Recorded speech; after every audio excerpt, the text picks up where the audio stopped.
Ya pemirsa, kita ada di kawasan Jalan Sekana atau dekat Benteng Kuto Besar. Kawasan Sekana ini guys, banyak bangunan tua-tua dan di belakang situ Benteng Kuto Besar atau Jalan Palembang Darussalam.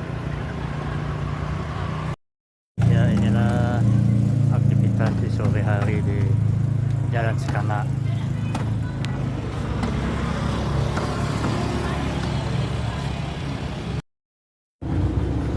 Ya inilah pemirsa Sungai Sekana.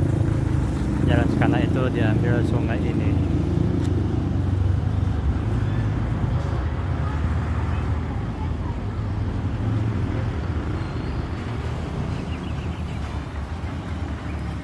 Dan dibelah oleh jembatan ini.